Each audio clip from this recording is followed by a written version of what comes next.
There's a time in the middle of the night when everything feels different. Quiet stretch between midnight and dawn, when shadows feel heavier, sounds feel sharper, and the world seems thinner. People have called this the witching hour. For centuries, it's been seen as a time when the boundary between the living and the dead is at its weakest. A time when the spirits move more freely, when witches were said together, and when strange things could happen that the day would never allow. In medieval Europe, people didn't always sleep straight through the night. They had that historians call first and second sleep. That quiet hour in between was filled with superstition, when the devil, it was said, had the strongest hour, and when the prayers mattered most to protect oneself from unseen forces. This isn't just a European idea. Around the world, cultures have noticed the same strange hours of night. In Japan, there's the hour of the ox, between 2 and 2:30 a.m., when spirits called eerie are believed to wander. And in Mexico, the midnight hour during the Dia de los Muertos is a time for celebration when families welcome the spirits of their loved ones back home. Even today, people talk about the witching hour. Some say clocks stop, animals act strangely, or the house feels alive in ways that don't make sense. Science explains some of it: sleep patterns, cortisol spikes, and quiet of the night amplifying every little sound or feeling. But that doesn't stop us from telling stories, because whether it's biology or folklore, that hour still feels different. It's more than just a time on a clock. It's a moment when the world feels unsettled, when imagination and reality meet. A reminder that in the middle of the night, for just a little while, the ordinary can feel a little extraordinary. This is the witching hour.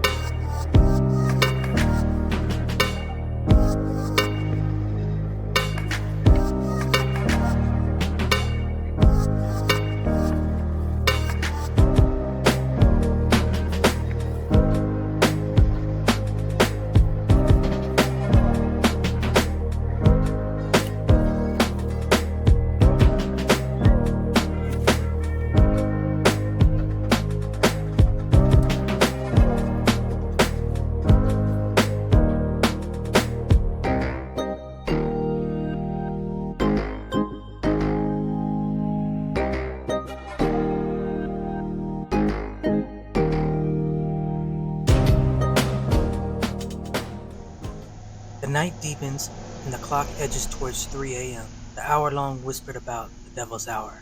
Across the quiet town, streets lie empty, houses draped in long shadows stretching under the pale moonlight. Inside one of these houses, someone stirs in bed. The night feels heavier here. A sound drifts through the stillness, a laughter, faint and strange, echoing down the hall. It's not the laughter of a person, but something older, mocking. Shadows twist in corners where the light couldn't reach. Floorboards creak under invisible weight. Candles flicker, and the silence itself feels alive, pressing closer with every passing second. This is the hour when the ordinary bends, when the night takes on a pulse of its own, when unseen things are felt more than seen. Every small noise sharpens. Every fleeting shadow hints at something watching, waiting, laughing.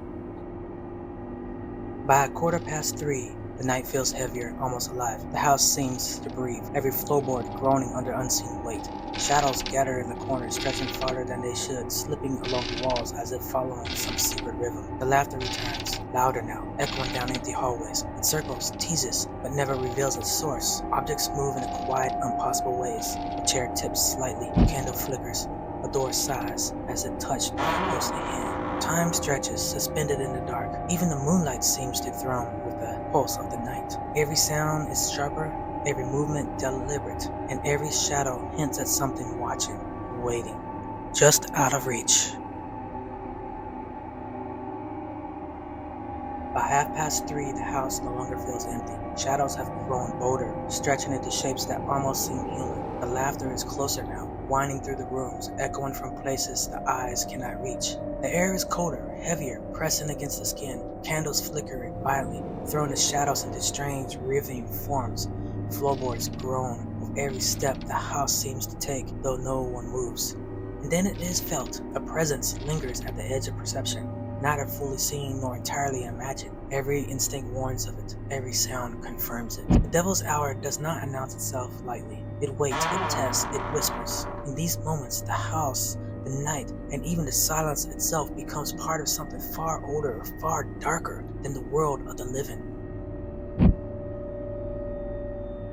By 3:45, the presence can no longer be ignored. It moves through the house like a living shadow, brushing along the walls, bending the light, twisting the ordinary into something unsettling. The laughter swells, echoing from every corner, filling the room with a sound both ancient and mocking. Candles shudder, floorboards groan, and the air feels so thick it could almost choke. For a moment, the presence feels almost tangible, dark shape lingering just beyond sight, patient, waiting for a choice that will never come. The night itself seems to hold its breath. Time stretches and every heartbeat sounds louder. Every shadow seems to deepen. The devil's hour passes, leaving only the memory of fear, a reminder that some nights are not meant to be understood, only endured. As the first hints of dawn reach the sky, the house falls silent. The laughter fades. The shadows retreat, yet the feeling lingers. A whisper in the mind, a shiver along the spine, proof that the witching hour leaves its mark long after the clock strikes its final chime.